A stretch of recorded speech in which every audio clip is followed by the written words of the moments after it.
guys, good morning. Welcome back to my channel. If you're new here, my name is Bianca. I make fitness and healthy lifestyle type videos, and today is a more personal one. So today I run you guys through how I personally lost weight over the last year without having to actually diet or restrict or go through phases where I'm eating less or eliminating foods. So really it's a lot more just lifestyle changes that I want to promote today, and I want to show you guys that you can reach whatever physique goals you might have, whatever health goals you might have, without having to do anything drastic that feels forced and that is difficult and that simply makes you unhappy. The goal of being healthy and fit is to be happy, so it shouldn't make you miserable. So that's why today I'm going to run you guys through how I went from this photo that I'm going to put up on the screen, which was last May, to this photo that I took probably last week. So I talked about this a little bit more on my Instagram, which if you guys do enjoy the kind of content that you see on my YouTube channel, then make sure to follow on Instagram as well, because I post a lot more regularly over there. And I want to be truthful about this. This process wasn't linear. So there were ups and downs with the gyms opening and closing, and I also had an injury halfway through that. So there were ups and downs in this journey, which I think is normal. Anything that's sustainable, anything that is just life in general, there's gonna be ups and downs. So it's not perfect what I'm going to teach you guys today, because like I said, life happens and life can get in the way. So I want you guys to learn, first of all, to be less hard on yourself and to accept that it is not going to be a perfect A to Z linear path, and that is okay. We're here to learn tips and tricks that are just going to help you be a healthier person overall. So without further ado, let's get into tip number one.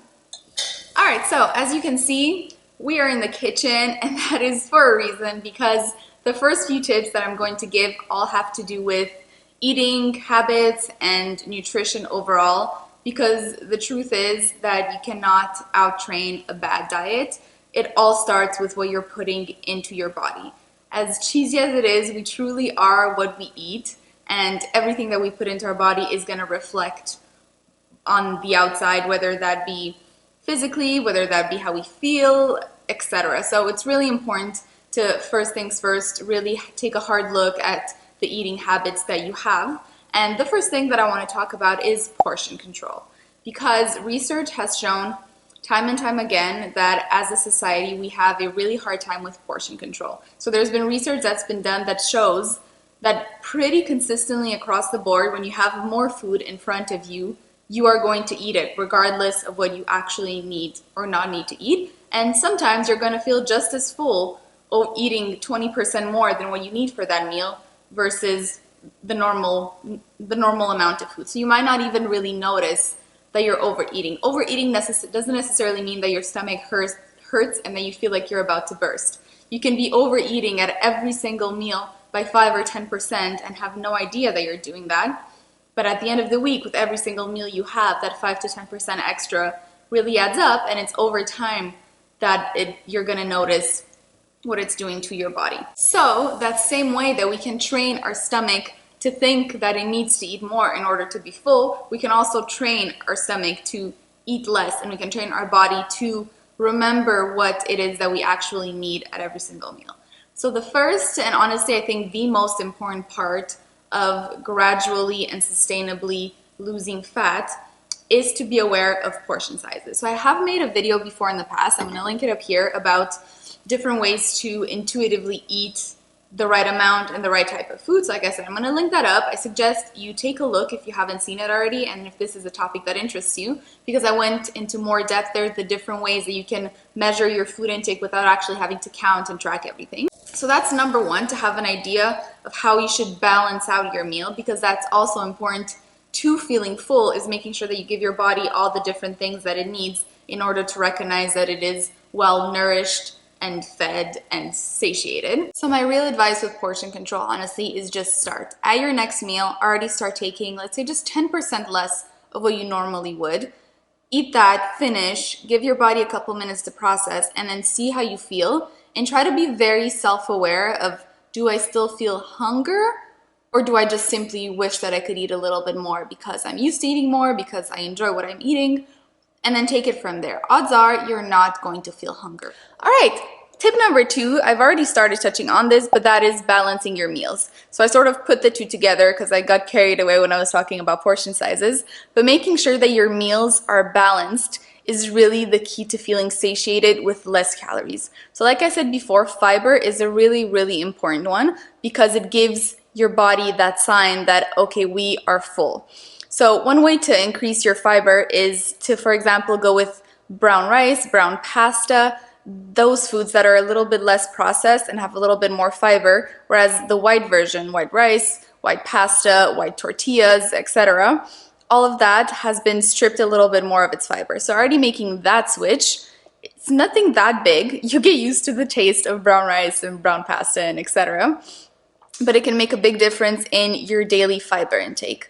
Another one, like I said before, is vegetables, and especially green vegetables. So if you get used to balancing out your plate the way that I mentioned earlier, your fiber intake is already going to go through the roof and you're going to feel much, much fuller. Another quick example is when you are snacking, try to snack on fruits, try to snack on vegetables, because once again, those have higher fiber intake. So really, to feeling full, fiber, protein, and some healthy fat, those are the 3 main things that are really going to give your body that sign that you are full. So it really is about balancing out your plate, balancing out the different nutrients that your body needs throughout the day. Okay, up next, tip number 3 is about assessing your food knowledge. It is hard to make balanced meals and healthier choices when you don't really know what you're eating, you don't really know the amount that you're eating. So when we're going back to portion sizes again, it's hard if you've never actually measured out what a certain portion of something is. So we're going to do a little experiment together when it comes to peanut butter, because honestly, this is something that I could eat 3 times the recommended amount every single day, and I wouldn't even notice it. So for the little experiment, I'm going to show you guys what most people would take in terms of peanut butter and what is actually the 90 calories on the back of this portion size table right here. So let's say that we put this here. So we got our peanut butter. So normally, like if you take your spoon and you just go in there and you're like, yeah, okay, whatever, a tablespoon. Sure, it's easy to do that and then just pour it back into whatever you're eating from. But if we start here, for example, and then we know, if we look in the back, that it's 15 grams. So if I take away 15 grams right now, that is this much, okay? So I don't know if you saw compared to before how much fuller my tablespoon was, but this is just a small example. And I am not in this video proning that you have to count calories, that you have to track everything you're eating. But what I'm saying is, if there are things that you know that you eat almost every single day, that you regularly have in your diet, and that maybe you know that they're a little bit heavier, like peanut butter, like almonds, any nut pretty much, dates, there are quite a few things that are healthy, avocados, but that are heavier foods. So it is important to know how much of those heavier foods you are putting into your diet. So while I don't necessarily suggest that you have to keep track of everything you eat, every once in a while, before you do it, whether it's a scale, whether you take out a measuring cup, a measuring spoon, just try to get an idea of what would be your reflex to grab and what is actually the recommended serving. And from there, the more knowledge that you have about it, the better you're going to become at eating intuitively and being aware of how much of everything you're actually putting into your body. All right, so we're moving on to tip number 4, and this one is about workouts. So we are in the gym to discuss the workouts. So I think one really important thing, in my opinion, when it comes to working out is balancing out a mix of hypertrophy training. So that is training that is going to promote muscle growth, because the more muscle mass that you have on, the higher your metabolism is going to be, which is going to allow you to burn more calories at rest. I also made a video about this, so I'm also going to link that one if you want more information on that, a little bit more of the exercise science behind it. So a mix of at least half of your workouts being more hypertrophy based and then also having a couple workouts that are more conditioning, that are going to get your heart rate up, that are going to be tougher on your lungs, that are probably going to burn a few more calories. That's going to give you a more rounded approach to your workout routine. What I personally did is that I would have 3 workouts a week that were more hypertrophy based. So I would have 1 lower body, 1 upper body, 1 full body, and then I would have 2 workouts that were more circuits, were more for the entire body, really get my heart rate up, work on my cardiovascular endurance. And not only does that give me a much more well-rounded approach to my fitness, but it also changes things up, makes it a little bit more fun. And along with that, another tip, so I don't know if this is 6, 5, just a little 5.5, whatever, I don't know where we're at in terms of tips, but I do want to say is don't do any workouts just for the sake of you thinking that they're going to be the workouts that burn the most fat. Any workout burns calories, any workout can therefore burn fat. What's important is that you find workouts that you're going to enjoy and that you're going to do consistently, regularly, that you can see yourself adding them to your lifestyle forever.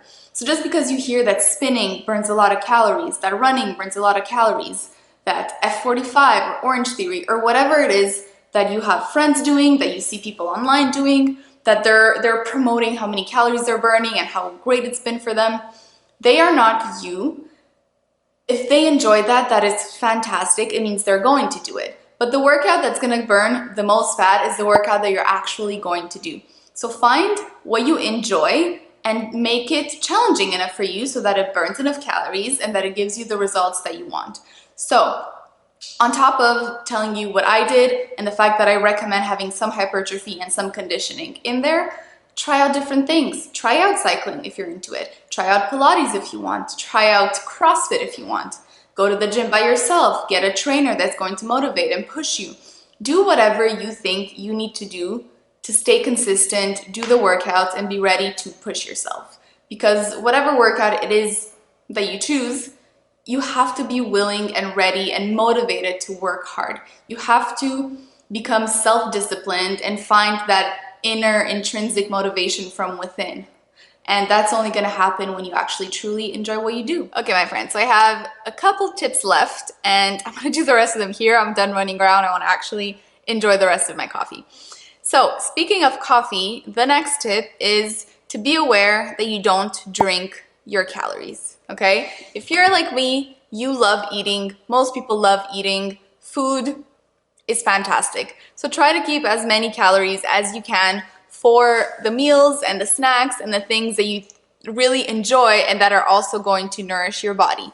So really high sugar, high fat coffees are a quick way to lose an entire meal's worth of calories. If you go get a Frappuccino, an ice cap, if you're from Canada, whatever, those can go upwards to 300 plus calories, which is insane. You can have a huge snack for that and feel a lot fuller.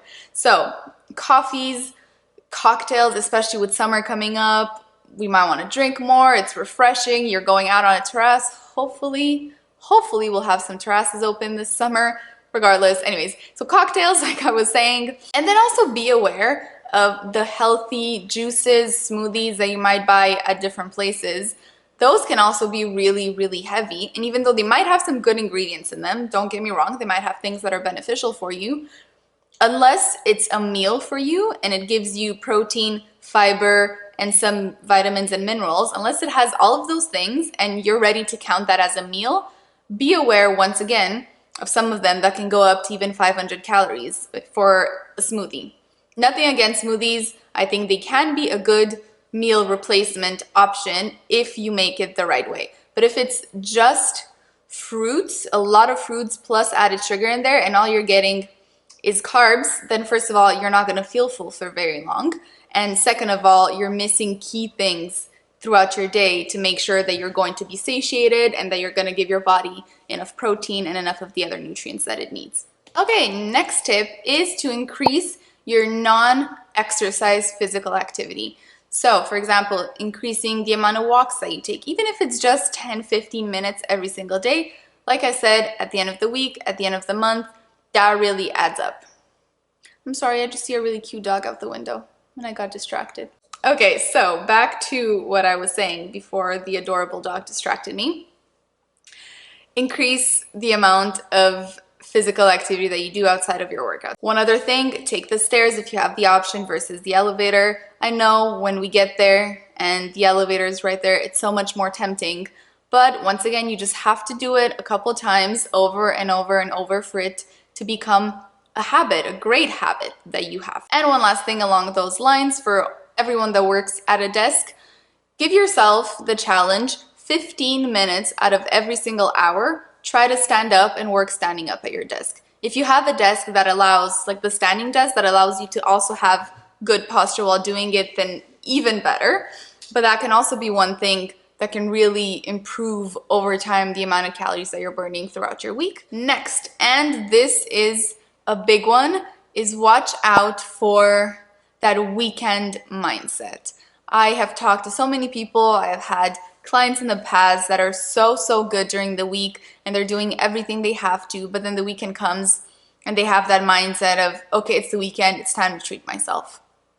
And you can always treat yourself a little bit, but a full weekend, if you start from Friday evening all the way to Sunday evening, that is a lot of time where you could be really undoing a little bit all of the progress that you have made throughout the week. Once again, because there might be more drinks on the weekend, because there might be more going out to eat on the weekend, because you might not be working out on the weekend. Those are all things that add up pretty quickly. But if you use all the tips we've talked about before of making sure your meals are balanced, making sure you're watching your portion control, then if those things are always in the back of your mind, whether you're eating at home, whether you're eating out with friends, if you keep those in mind, you can do all the things that you want to do on the weekend without necessarily going overboard and throwing all those healthy, good habits that you're building out the window. So just be aware that Saturday and Sunday are days just like any other. And while any day of the week you're allowed to give yourself a treat or to have something that you enjoy, always be mindful of how much of that you're doing. Because if it's 3-4 times over the weekend that you're completely throwing out the portion control or the balanced meals, then it's no longer a treat. It becomes almost half of your week that you're completely throwing away the things that you've worked so hard for. And then there is only one last thing that I want to say before we end this video, and that is to not do anything too drastic. Personally, every single time that I have failed in the past is because I wanted results quickly, because I was impatient, because I was unhappy with my body and I wanted to punish myself for getting to this point where I'm unhappy with my body. So I would do something drastic. I would get onto some crazy diet that was going to give me results in 30 days. And the truth is that it did happen. I did see results in 30 days many times in my life. But if you have to be repeating it many times in your life, it's because it doesn't work and it's not sustainable. So make 1 to 2 small changes every single week until you get to a point where your lifestyle has completely transformed and it's something that you can do every single day, day in, day out, and that it doesn't feel hard and it doesn't make you unhappy. So that is really the biggest thing. That has been what has transformed not just my body, but my mind the most, is to see it as, how do I take care of my body better? How do I get into the optimal health and shape that I want to be at? And not how do I undo all the bad that I've done in the past? How do I look a certain way the fastest? Really, if you focus on what you're putting inside of your body and the movement that you're doing to help your muscles and your joints and your lungs and your heart, if you focus on bettering all those different elements within you, then the outside results are going to come in. The mental changes are going to come in. You're going to feel more confident, more energized. You're going to be happier because you are becoming a person who takes care of themselves. You are becoming a person who does all the different things that they say they're going to do. And honestly, it feels so good to be healthy. Like, feeling good from the inside out is such an amazing feeling that once you get to that point, you're not going to want to go back. But if the changes you're making don't actually make you feel good, you're just telling yourself, it's okay, 20 more days. It's okay, 15 more days, and then I have the bikini body that I want. Then that's not something that's actually going to make you happy. You might be temporarily happy the first few times that someone says, oh wow, you look great, have you lost weight? But that's not really where the true happiness is gonna come from. So I'm gonna stop blabbing there. I hope you've enjoyed this. These are honestly all the tips that, like I said, have completely changed my mindset and my outlook on what this whole fitness health journey is about. I hope it does the same for you, and I hope that you can start to slowly implement these into your life. Please, if you have questions, if you want more personal advice, my comments are always open, but even better if you reach out to me by DM on Instagram. I do my best to always respond as fast as possible, and it would make me so happy to help you out personally if you have any questions. So if you like this video, please give it a thumbs up, and don't forget to subscribe to become a part of the YouTube family. Thank you guys so much for watching. It means the world, and I will see you guys very soon.